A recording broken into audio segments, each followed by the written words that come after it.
Umiiyak habang nakikiusap kay VP Sara Duterte ang kanyang Chief of Staff na si Atty. Zulaika Lopez na huwag siyang iwan nito sa gagawing paglipat sa kanya ng ospital mula St. Luke's Medical pabalik ng Memorial Medical Center.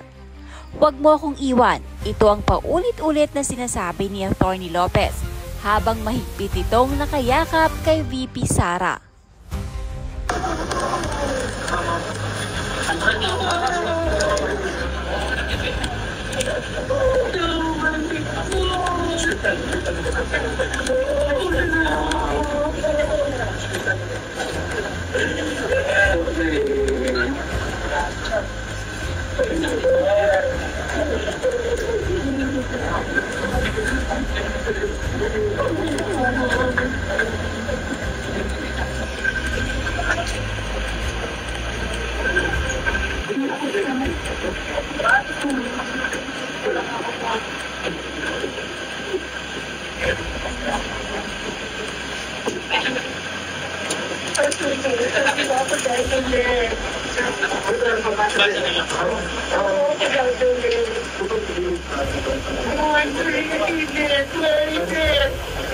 Considering that as requested, Atty. Zulaika Lopez has been examined by the physician and the community directed to the Veterans Memorial Medical Center.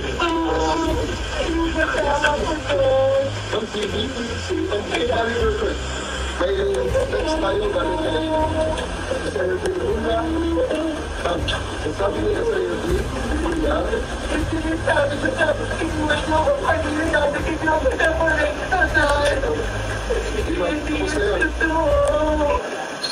General as for Atty. Zulaika Lopez, the Veterans Memorial Center. Here, General College. As for the transfer of Atty. Lopez to the Veterans Memorial Hospital shall be complied with in respect to the House directive to transfer him. Please afford all security measures necessary to ensure his safety.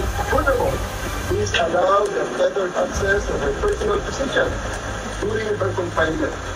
The attorney will also be afforded full facility rights of the one who will Rosa and Marcos Please be advised all the hospital safety guidelines should be followed in the hospital policy on the state of Secretariat for safety legal supply time.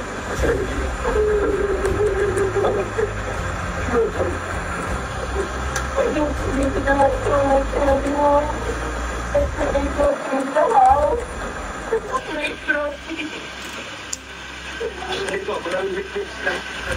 Hindi ko naman po sasakay na naman po sasakyan ni Vicky. Ma'am, sasakyan po kayo. Sasakyan po kayo sa sasakyan ni Vicky. Kasama niyo po si Vicky sa sasakyan. Should we transport you to Veterans Memorial Center? Hindi ka naman yung paniwanan ni Vicky. They are not in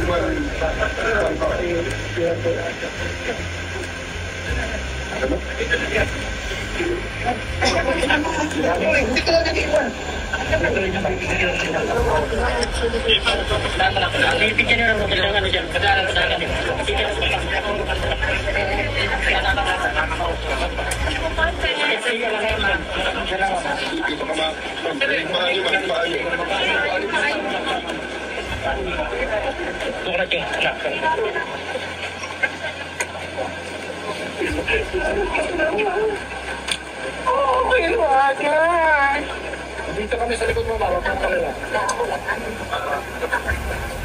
Anak siguro na siya.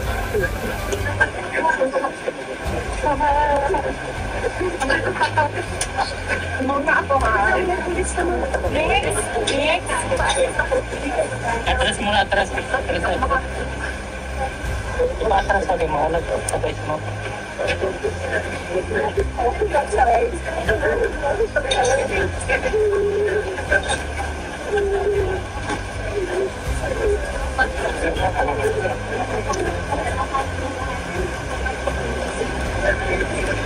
Yung ako masip.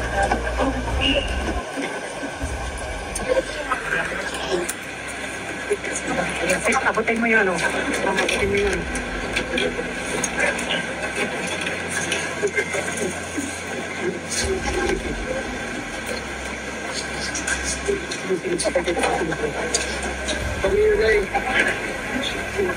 Samantala, naging usap-usapan naman ang post ni Ramon Tulfo sa kanyang social media na kung saan sinabi nitong kaya hindi umano magawang iwan ni VP Sara ang kanyang Chief of Staff na si Atty. Lopez dahil sa di umano'y may relasyon si VP at ang abogado. Ayon kay Tulfo ay bisexual umano si VP Sara. Dagdag pa nito, matagal na umanong usap-usapan sa Davao ang pagkakaroon nila ng relasyon.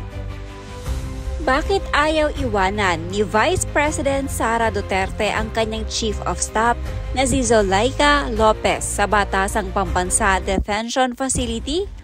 Lopez has been placed under detention by the House of Representatives Quad Committee for supposedly lying under oath on how Sara spent her confidential and intelligence fund.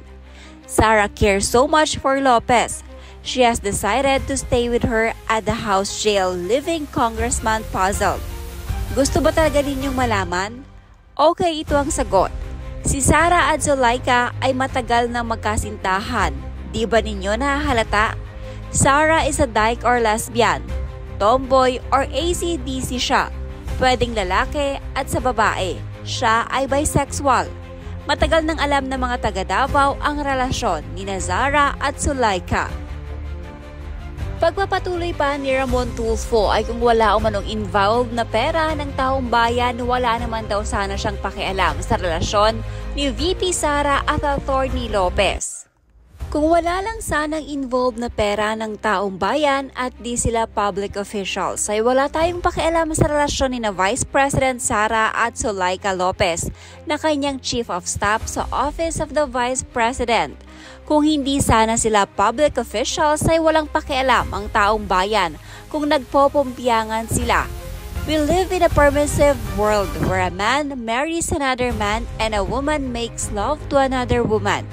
Pero ang pinag-uusapan natin ay kung saan o paanong ginastos ang Confidential and Intelligence Fund na hinahabilin kay Sara ng taong bayan bilang Vice President at noon ay Education Secretary.